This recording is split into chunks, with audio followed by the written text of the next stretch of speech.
সপ্তাহের অন্যান্য দিনে হাসবেন্ড মহাশয়ের অফিসে লাঞ্চ বক্সে ভাত নিয়ে চলে যাই। রবিবার একটা ছুটির দিনে সুন্দরভাবে একটুখানি থালাটা সাজিয়ে গুছিয়ে খাওয়া যাক, তাই প্রথমেই নিয়ে নিলাম গরম গরম সাদা ভাত, একদম ধোঁয়া উঠছে।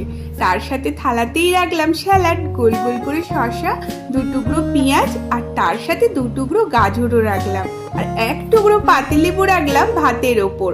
পাতেই দিলাম 4টে পটল ভাজা। সিকিমে অনেকদিন পর ভালো মাছ পেয়েছি, তাই চিংড়ি মাছ কিনে এনে চিংড়ি এঁচড় হয়েছে আর সর্ষে চিংড়ি হয়েছে, সাথে কাজু কিশমিশ দিয়ে আমের চাটনি। সানডের লাঞ্চটা কিরকম হয়েছে কমেন্টে জানাবে, আর তোমরাও রবিবার দুপুরে সবাই কি খেলে কমেন্টে জানাও। আর দেরি না করে প্রথমেই একটু সাদা ভাতের ওপর সর্ষে চিংড়ি ঢেলে আর হালকা করে পাতিলেবু চিপে খাওয়াটা স্টার্ট করে দিই। আর সাথে তোমরা like, comment, share and subscribe করতে প্লিজ ভুলো না। Thank you so much.